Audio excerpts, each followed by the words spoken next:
Assalamualaikum warahmatullahi wabarakatuh. Alhamdulillah, Jumat berkah di kota suci Mekah bersama Bapak Jamil Az-Zaini. Masya Allah.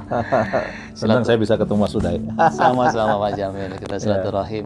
Sebagai seorang motivator dan inspirator seperti Pak Jamil, ketika memandang sesuatu kan gak hanya tekstual begitu saja lewat. Pasti ada renungan, kemudian ada hikmah. Kira-kira hikmah apa yang bisa Pak Jamil rasakan, kemudian benar-benar ini menjadi satu inspirasi gitu Pak Jamil?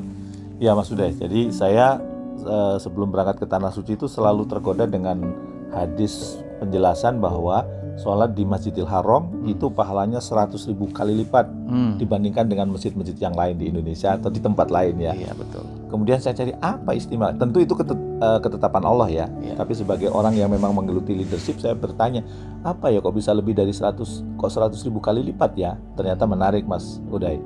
Yang pertama, sholat di Masjidil Haram itu nggak lurus, tapi melingkar ya, mengitari Ka'bah ya. Pertanyaannya, sholat di masjid mana yang kemudian sholat safnya itu melingkar? Nggak ada, kecuali di Masjidil Haram. Berarti dia punya keistimewaan yang tidak dimiliki oleh masjid-masjid yang lain, sehingga harganya mahal. Yang kedua kan juga tawaf tuh ya. Tawaf tidak bisa dilakukan di masjid lain, ya. Sa'i tidak bisa dilakukan di tempat lain, hanya di Masjidil Haram. Apa pelajarannya? Pelajarannya kalau harga kita ingin mahal, berarti kita perlu punya keahlian, ya.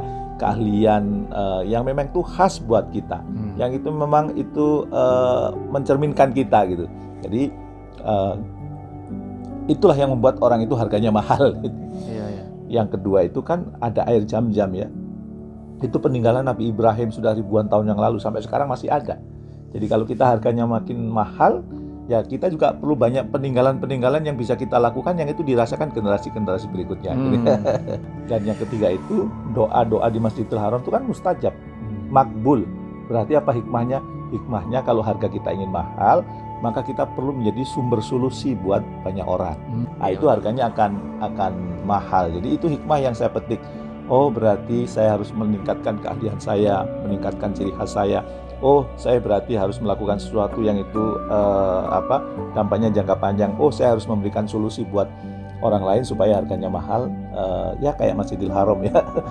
Walaupun mungkin tentu tidak bisa mengimbangi, paling tidak itu pelajaran yang bisa kita petik, bahwa kalau kita harganya ingin mahal, jangan lupa punya kelebihan, tampil dengan tampilan terbaik ya.